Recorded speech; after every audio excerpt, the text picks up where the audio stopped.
প্ৰথম দেহবাৰী জইন কৰা টাইমত তেখেতক পালোঁ আৰু বয়সত বহুত বেছি ডাঙৰ যিটো একদম লগৰ নিচিনাকৈ থাকোঁ আমি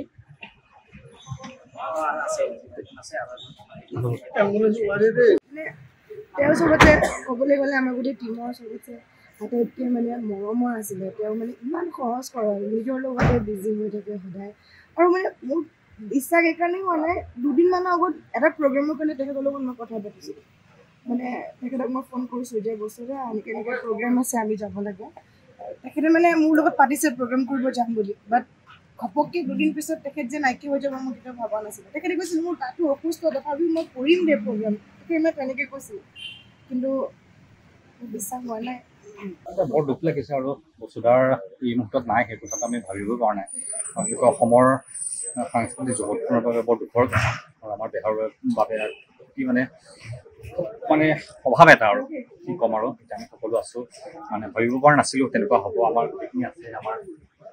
আমি সঁচাই বৰ মৰ্মাহত দুখ পাইছোঁ আৰু ভবা নাছিলোঁ যে বস্তুটা ইমান সোনকালে আমাক এৰি পেলাই গুচি যাব আৰু বেহাৰবাৰী আউটপোষ্টৰ গোটেই পৰিয়ালটো প্ৰথমজন এজন সদস্য যে আমাৰ মাজৰ পৰা নাইকিয়া হৈ গ'ল তো বস্তুটা আপোনাৰ চিৰশান্তি লাভ কৰক সেইটোৱে কামনা কৰিছোঁ আৰু সদায় বস্তুটাৰ অভাৱটো অনুভৱ কৰি থাকিম আমাৰ গোটেই বেহাৰবাৰী আমাৰ যিটো আছে ইয়াতে খুব দুখ পাইছোঁ আৰু সেইটো অভাৱ কোনোদিন বেহাৰবাৰীৰ কাৰণে পূৰণ নহ'ব অসমৰ সাংস্কৃতিক জগতৰ কাৰণে পূৰণ নহ'ব আৰু ক'ব নোৱাৰোঁ কি হৈ তেখেতৰ কি হৈ আছিলে তেখেতো দীৰ্ঘদিন ধৰি অকণমান অসুস্থতাত ভুগি আছিলে তেখেতৰ অকণমান লিভাৰৰ অকণমান প্ৰব্লেম আছিলে তেওঁৰ চুগাৰ আছিলে বা তথাপিতো তেওঁ ৰিকভাৰী কৰিছিলে কিন্তু হঠাৎ মানে কি হৈ গ'ল একো নজনাকৈ কিন্তু গম নাপালোঁ আৰু হস্পিটেলত আজি ভৰ্তি কৰা আছিল হয় 9:47 PM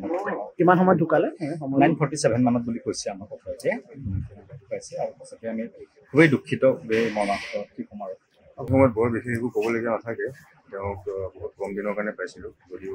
বহুত এজন ভাল মানুহ আছিলে আৰু খুব নিজৰ ভিতৰতে থাকে নিজৰ কামখিনি সময়ত কৰে তেওঁ সেইখিনি বস্তুৱে মোৰ সদায় মনত থাকিব আৰু তেওঁৰ শান্তিটো যাতে তেওঁৰ আত্মাটো যাতে শান্তি পায় সেইখিনি মই কামনা কৰিব বিচাৰিছোঁ